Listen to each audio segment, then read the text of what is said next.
Happy Monday, FA Nation. Justin Fensterman here, and it's Fantasy Football Stock Watch time. As we look towards Week 12 of the fantasy football season, let's talk trendy players, some rising, others falling. Let's hit that marketplace hard right now.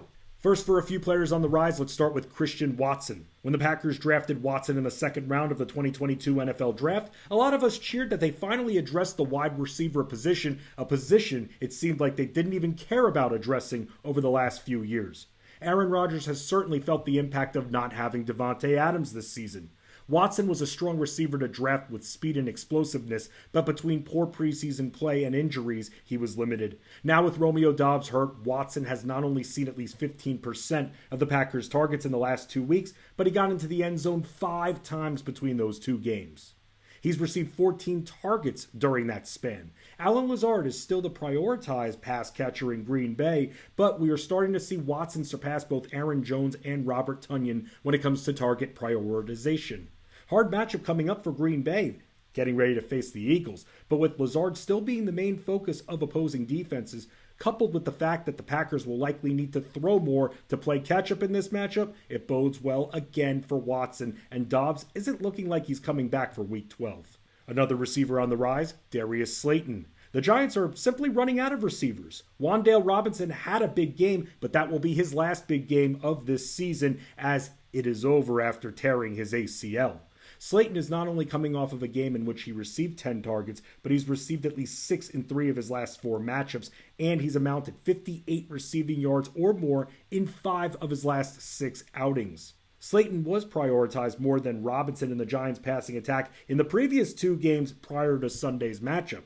Slayton will be this team's number 1 receiver, as he already has a 13% team target share and is behind Saquon Barkley, who he's out-targeted in each of his last 4 battles. After seeing what Dallas just did to Minnesota, expect the Giants to be throwing a lot, especially in the second half. Final receiver rising, Josh Palmer. Do the Chargers have a lot of depth? Yes. Does that depth keep getting injured? Also yes. After returning to the field, Mike Williams hurt his ankle and had to leave the game because of the pain. And while we wait to see what the damage is, those that have invested in Palmer might have caught a break. Palmer has a 16% team target share, and he's received double-digit targets in 3 of his last 4 contests, including last night with an active Keenan Allen. He even received more targets than Austin Eckler in 2 of his last 3 games. The Chargers have a very reasonable upcoming next few outings that they should be able to produce in the air, and even if Mike Williams limps into next game, Palmer still has flex appeal. Now let's talk about a few players trending down and start with Kirk Cousins. Despite adding another offensive weapon in TJ Hockenson, Cousins has completed 60% of his passes or fewer in 3 straight outings. He's thrown as many touchdowns as interceptions during that span, and he was pulled from the game after getting destroyed by the Cowboys, completing a season-low 12 passes. He has yet to have a game in which he's thrown 3 touchdown passes and has hit the 300 passing yard mark once all year. Kind of disappointing for a guy who has a top 3 receiver in football to throw to. Just saying.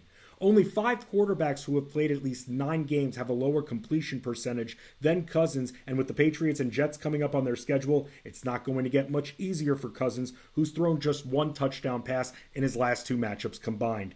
He also hasn't been taking care of the ball, fumbling it 4 times and losing 2 of them in his last 4 contests. Another Viking trending down, Adam Thielen. Between the Vikings' tough upcoming schedule for the most part to end the season and Kirk Cousins' issues getting him the ball, Thielen is certainly trending down. But nothing has hurt Thielen more than TJ Hockenson's arrival. Hockenson has been targeted no fewer than 9 times since joining the Vikings, while Thielen has received 7 at most. After posting double figures in touchdowns the last 2 seasons, Thielen has just 2 touchdown receptions all year so far, and the most receiving yards he's produced in a game this year is 72, and he hasn't even hit 70 yards receiving since. Thielen has received either as many or fewer red zone targets than Hockenson over the Vikings' last 3 games. Even KJ Osborne has been prioritized more than Thielen in his last 2 games combined. Yikes! Final faller, DJ Moore.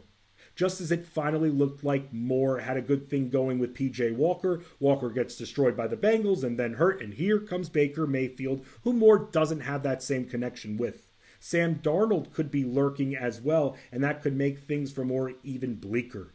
The Panthers have not decided who they will start at quarterback for Week 12 against a tough Denver defense. Moore has had 3 straight games in which he's posted fewer than 30 yards receiving. He didn't hit the end zone during that span, and we're even seeing Terrace Marshall Jr. get targeted either as much or more than more, pun intended, in 2 of the Panthers' last 3 battles. He hasn't caught many passes recently, and even after the Panthers' bye, they face Seattle, who, like Denver, rank in the bottom 3 in passing yards allowed to wide receivers. Not a favorable next couple of games for Moore.